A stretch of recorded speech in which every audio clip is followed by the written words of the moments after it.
So my name is Ana Ramirez-Saenz, and I am the CEO of two companies. One company is La Fuente Communications, and that company provides translation, interpretation, and multimedia work. We work with all kinds of clients around the United States, so we do not have to be here in Michigan. And we provide interpreters in over 75 languages, and we can translate into 250 languages around the world. For the multimedia, we do a lot of subtitling, we do a lot of voiceovers, we do a lot of bilingual training, and we do commercials, messages, all kinds of things that bridge the cultures and simplify the communication between individuals. So that's the communications company. And then on the La Fuente Consulting, which was the original company that I started, I provide consulting services in the area of diversity, equity, and inclusion. And I work primarily with CEOs and their leadership teams to put diversity and equity and inclusion initiatives in their organization, really to diversify the workforce and to create a very welcoming and inclusive culture. And I work with clients in over 21 states. My smallest client has 50 employees, and my largest client has 6,000 employees with 5 offices around the world. So I'm in every industry, in every segment of the economy, and I work with lots of different people in different lots. So my background is in corporate finance. I have an MBA in corporate finance, and I started in the banking industry back in the mid to late 80s. And as a finance professional in the banking industry, it was a time where there were very few people of color in the industry. And so I got hired to work for a bank on the corporate side. And very soon after, I began to get involved in different types of committees because my employer was very much interested in continuing to diversify the workforce, and they were very interested in this movement about how the workforce was changing. So I began to be involved in a lot of committees and really started doing diversity work when it wasn't a thing, right? It wasn't a space. There was no vocabulary. There was no training. There was no anything. I really began doing this work from the ground up as part of my job within my profession. And so throughout the years, I built up a lot of experience and a lot of ability to be involved in different issues and begin to work on different issues that created diversity and a more inclusive workspace for my employers. So when I decided to start my business in 2000, I had amassed quite a bit of experience and had seen quite a bit within the corporate world, and also my own personal experience as a person of color within an industry that was completely dominated by white males gave me a lot of situations where diversity and being included was really tested, and gave me some very unpleasant situations, but through those situations, I was able to really use them for good and to understand how organizations really work and how they handle their employees on the road and the journey to becoming more inclusive. So gained a lot of experience.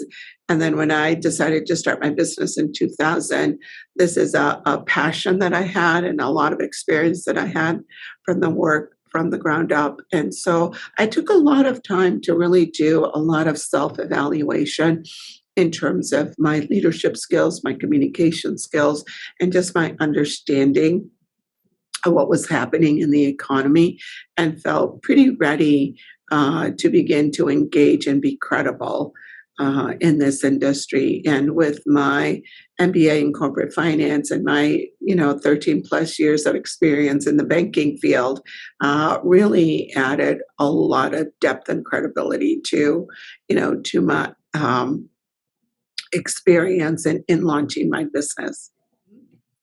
I think that individuals that are in this space that I work in do have an impact.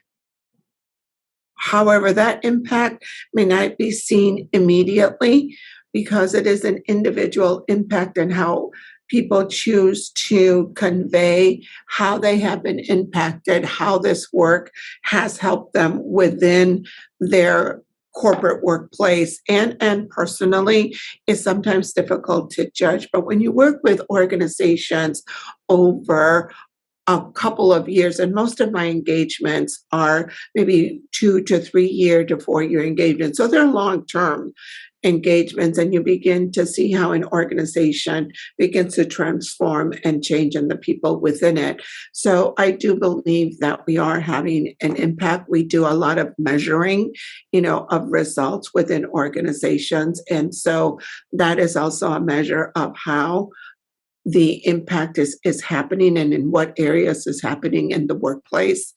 So short answer, sometimes we do. Long answer, yes. Impact over a period of time. I think some of the stories that I can relate that do share how it has impacted people, they're wide and varied. And the ones that I like to use are the following. One, I was in a store several years ago, and I had just finished a month prior doing a inclusion training and awareness training for this organization that had about 230 people, and we did it over a couple of days. And I had just finished working out, so I was not, primed and dressed and hair and all of that, right? So I just wanted to run into the store and get, a few things and hoping that nobody would see me. And so I was going out down the juice aisle, and this young lady stopped me and she goes, "Hi, you're the diversity lady." And I'm going like, "Excuse me?" She goes, "Oh my gosh, you are the diversity trainer that just was in our company."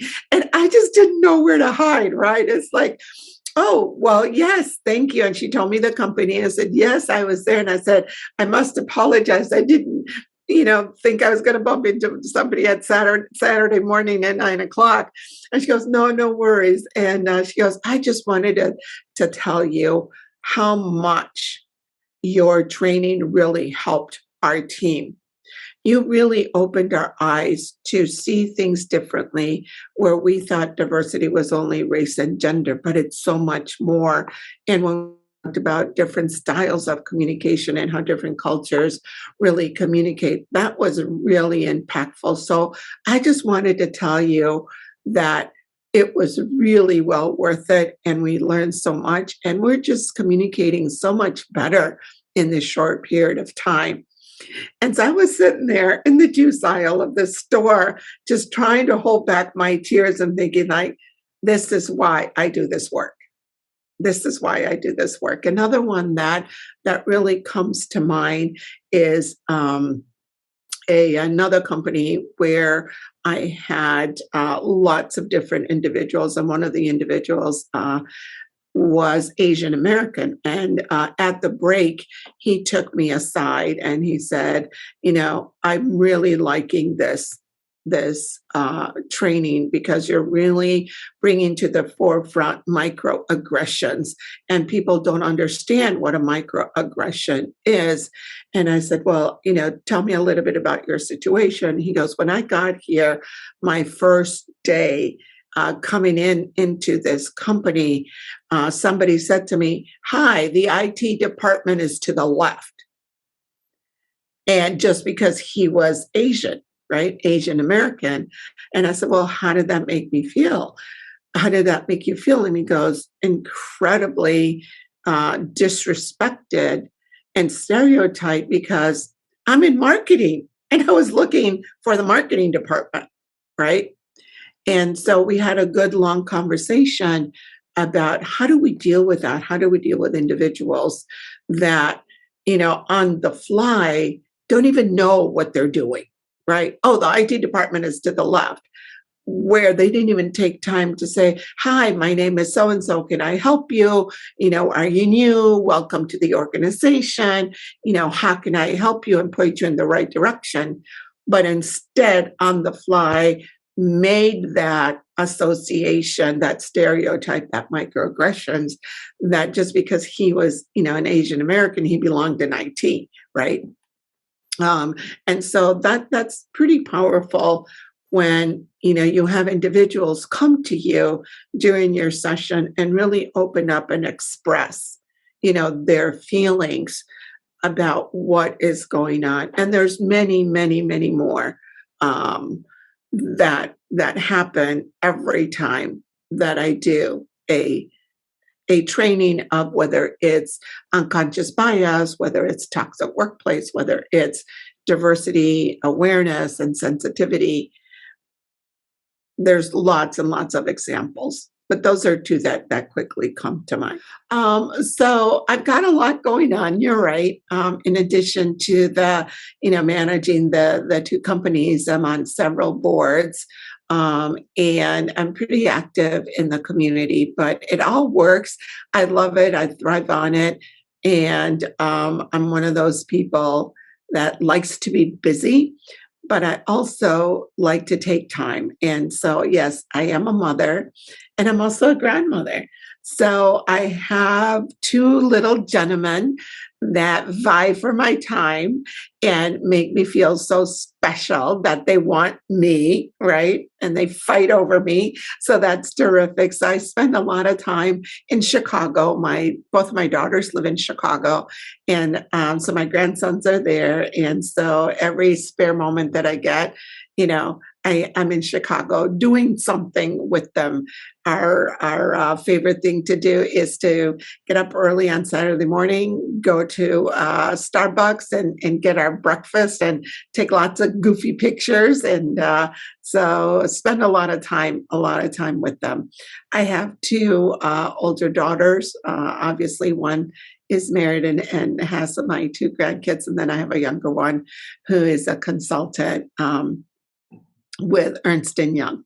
So spend a lot of time with family. So I'm on a couple of boards. I've always been involved in our Latinx community, our Hispanic Latino community for a long, long time. And so in that respect, I support a lot of our organizations that are doing lots of good work. And I am also involved in the Girl Scouts. I just joined the Girl Scouts board last September. And one of the reasons that I did that was because the Girl Scouts has various values and pillars that really do help to advance young women. And one of those is leadership. One of those is authenticity. And one of those, they have a lot of focus on STEM. And they also have an academic component.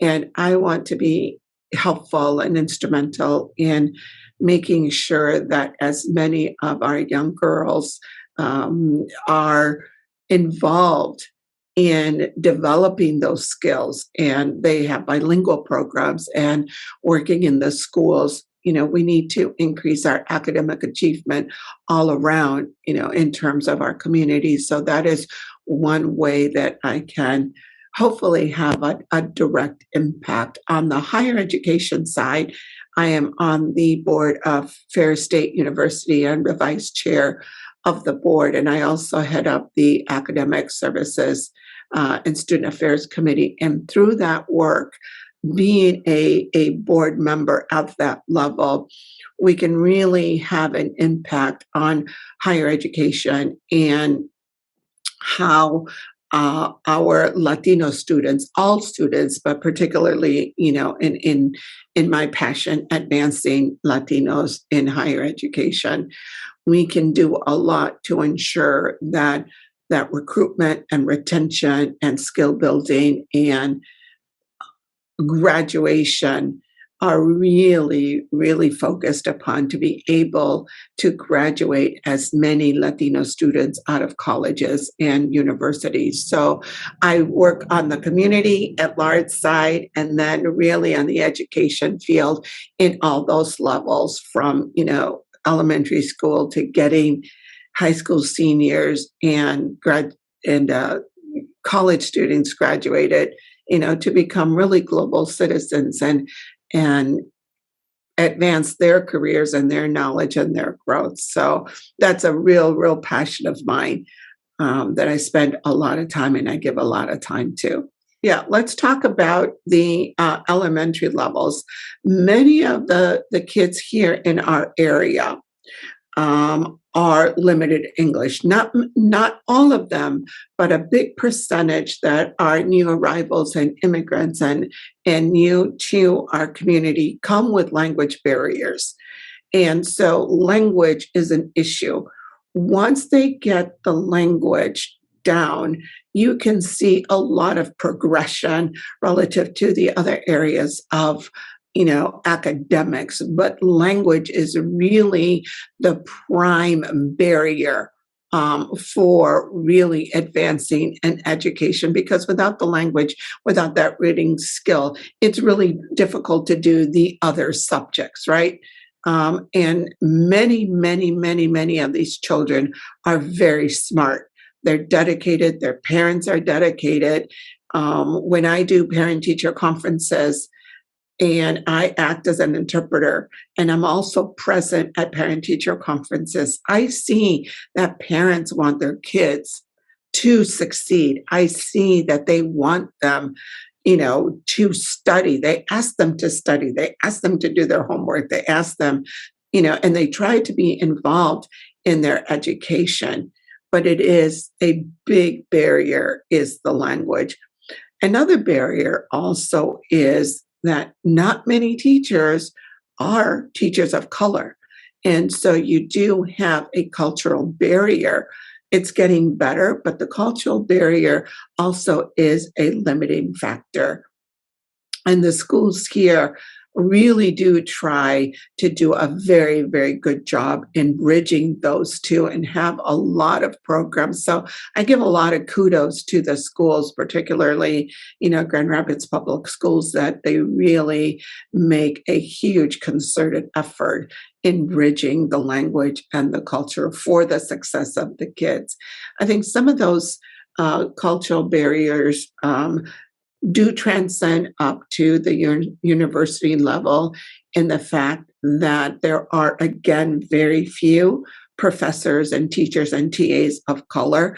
And so that also does create a barrier. And some students that do go into the college environment may not be as prepared as some other students. So ensuring that they develop those basic fundamental skills to be able to be successful.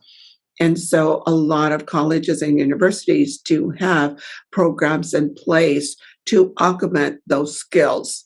But also there are some barriers that are related to family, because some of these kids that are coming into the universities are really the first ones in their families. They're first generation college students that are away from home.